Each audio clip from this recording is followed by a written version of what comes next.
With watching this video, you will get familiar with the Indoor Positioning System, abbreviated as IPS. The IPS is used in cases of no GNSS signal being available.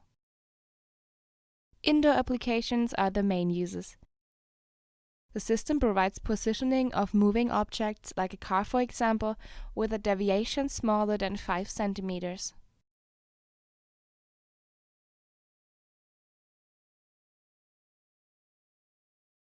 Even outdoor applications in regions with little or no GNSS signal are provided.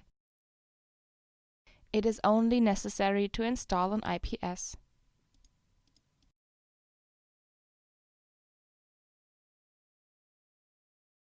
Another function is the dual use of GNSS and IPS. In this case, the ADMAs of two vehicles use the GNSS by driving around at the testing area. As soon as they enter the tunnel, the ADMA switches to IPS, as you can see in the graphic below.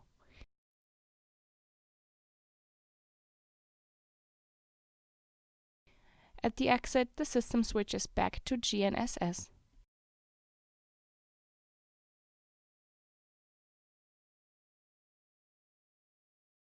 The function of the IPS will be demonstrated in the following sections. Every IPS needs base stations.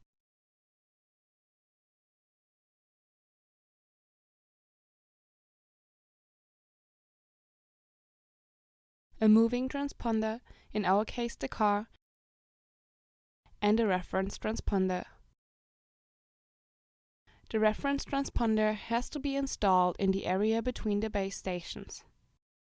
The first step of every positioning cycle is a broadcast signal of the reference transponder. The reference transponder is telling the base stations, "I am here," and synchronizes them all. In the second step, the master base station, that is chosen by the central computer, sends a request to the moving transponder. The reaction to this request is a broadcast from the moving transponder that reaches the base stations at different timestamps.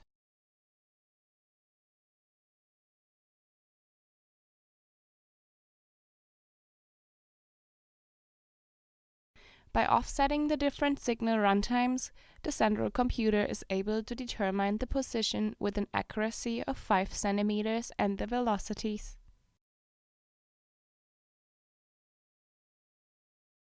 These determined data are sent to the ADMA as position and velocity references.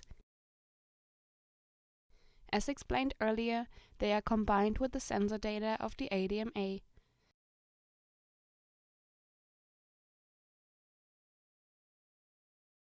Configured data packets are getting output of the ADMA to the data acquisition.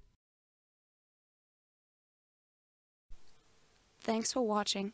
For further information, please visit our website or get in touch with us.